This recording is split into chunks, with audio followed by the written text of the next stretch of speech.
Alright guys, how's it going? So this is going to be a little bit of a different video.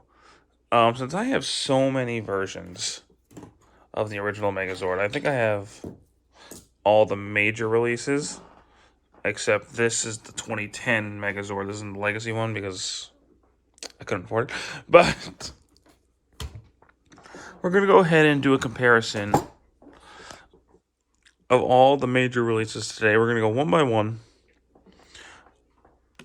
and we're going to go through their design, how they transform, all that fun stuff. I won't give my full opinions yet, but over here is the original 1993 release. Mine's missing the stickers. I have to get a new set.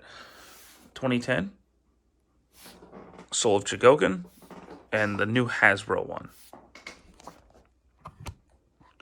So let's go ahead and we're going to focus up. We're going to go in morphing order here. So let's start our video today with the Mastodons.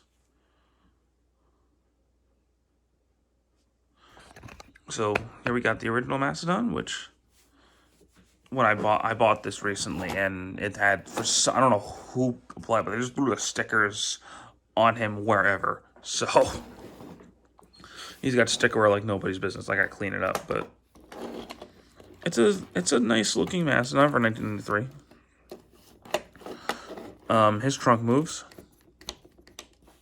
He's got the chrome tusks. So it looks really nice. I actually super glued those in, but then we got the 2010, which is also the same old as the Legacy, but the Legacy looks way better. Which again, I don't have it, but his tusks are just gray plastic now. His trunk doesn't move, but that's okay. His head sits a little bit lower than the others, which I find strange. But this one's got all the stickers. Here we got the Soul of Chogokin, which this is going to be the case for pretty much all of them. The Soul of Chogokin is very clearly the nicest. It's got all the paint. It's got metal. It's got more articulation. It's got chrome. It's beautiful. There's no stickers. It's all painted. It's very shiny. It's like a work of art, and it's heavy.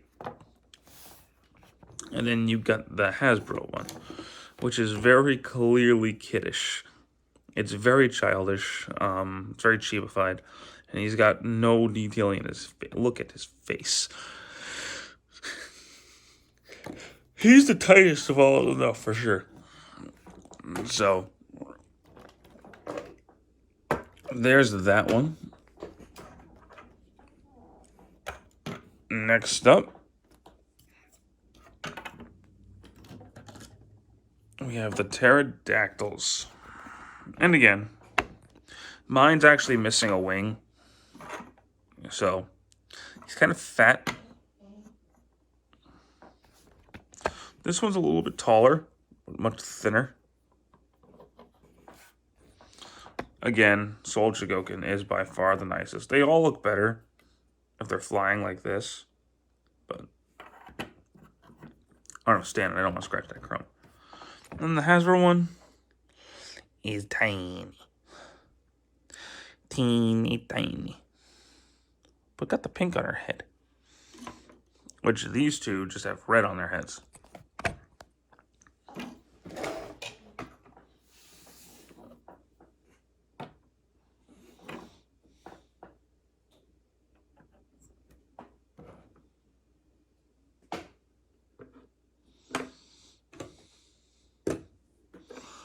Alright, so next up,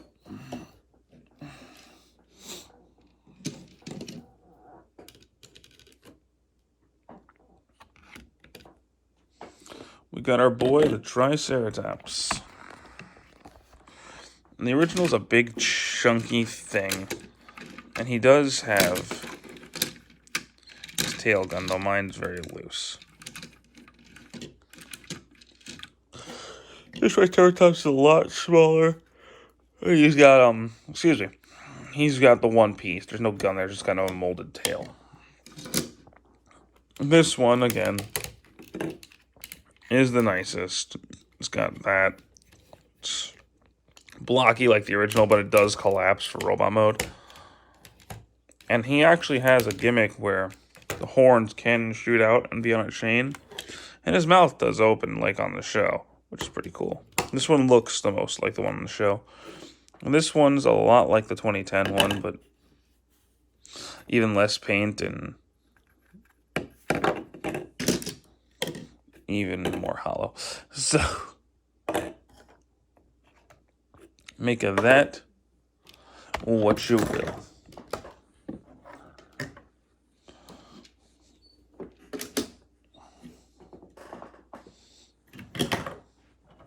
That's so many of these, I'm actually losing track of what goes where. So,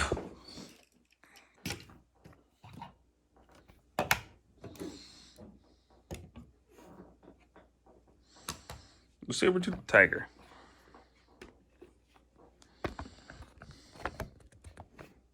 The original. It would be able to do the gun thing, but mine's loose. 2010. Gun thing. This one's really tiny. This one feels really tiny. This one, again, is just a beautiful, beautiful work of art. The legs are actually all articulated in mouth. Her mouth opens. And this one, just kind of blah. And I actually colored some of the black in. I mean, it's fading off, but I tried. And the fangs look bent. And her legs cannot stay up to save her life.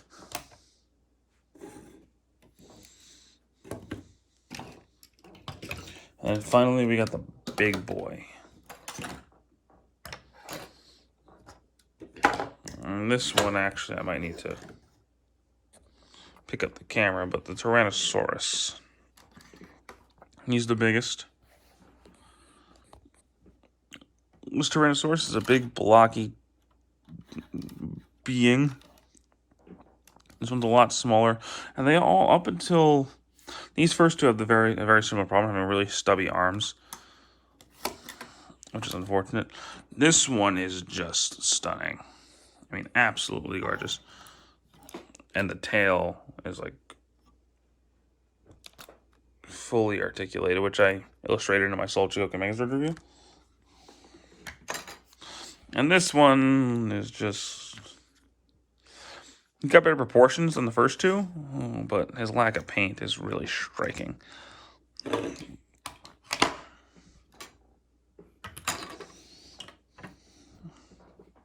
So now, I am not going to do a transformation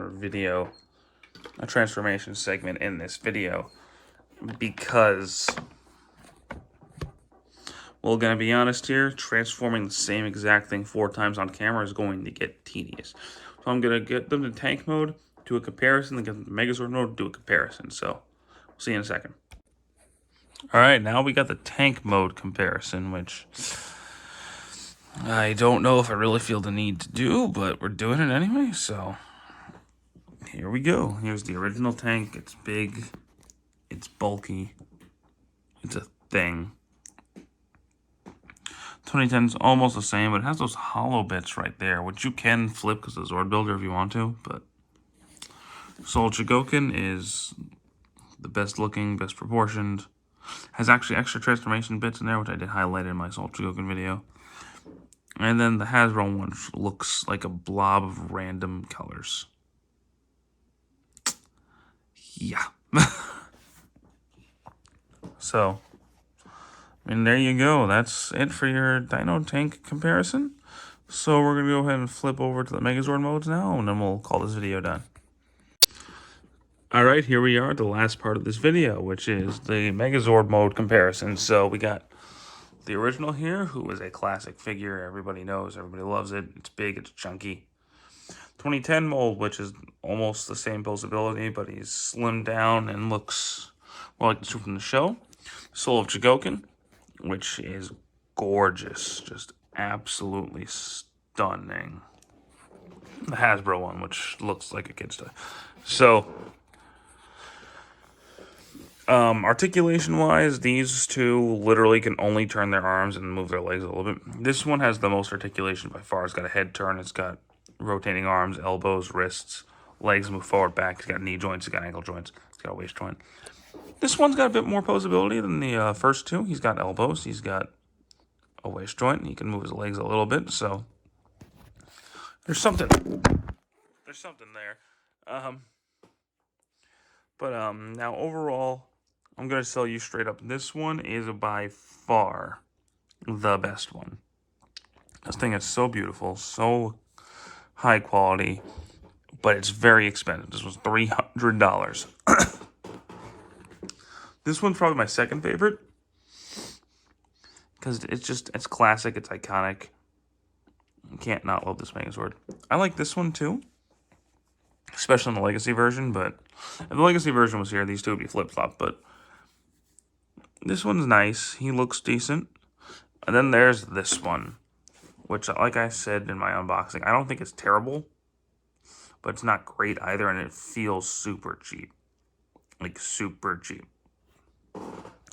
So, I hope you guys enjoyed this comparison of the Megazords. Hope you guys watched this video. Hope you guys enjoyed this video, and have a good one. Take care.